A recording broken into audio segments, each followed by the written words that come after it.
இந்த சம்மருக்கு ஆக்கிக்குள் செய்யலாமா? சாலாக ஆட் பண்ணிக்கோங்க. லைட்டாக கிராண்ட் பண்ணி வச்சுக்கோங்க. இன்னொன்று பவுலில் ராகி மாவு ஆட் பண்ணிக்கோங்க. நல்லா தண்ணி ஊற்றி கொஞ்சம் மிக்ஸ் பண்ணிக்கோங்க.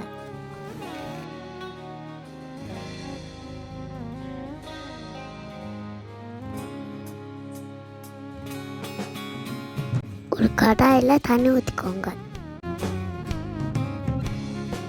பாயில் ஆனாலும் அரிசி ஆட் பண்ணிக்கோங்க.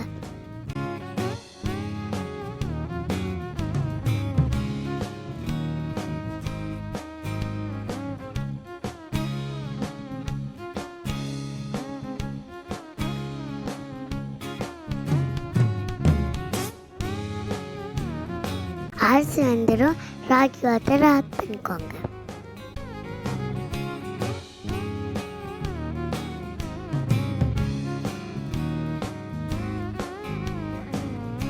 லைட்டாக மிக்ஸ் பண்ணி விடுங்க.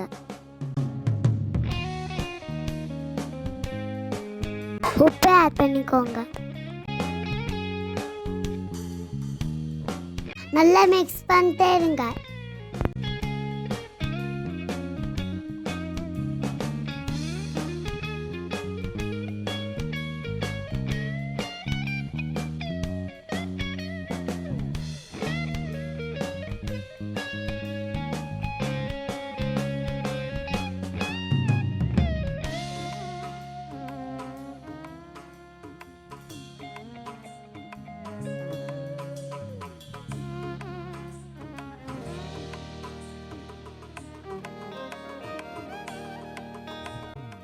அன்னரும் மோர் ஆட் பண்ணிக்கோங்க.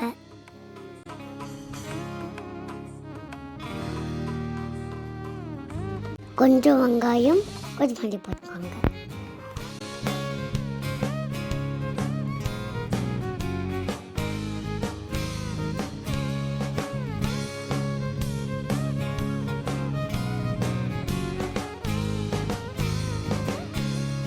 டேஸ்டியான ராகி கூழ் ரெடி. பாடி ஹீட்லாம் குறைச்சிடும். டெய்லியும் குடிங்க, ஹெல்த்தியாக இருங்க. இந்த வீடியோ உங்களுக்கு பிடிச்சிருந்தா லைக் பண்ணுங்கள், ஷேர் பண்ணுங்கள், சப்ஸ்கிரைப் பண்ணுங்கள். பாய்.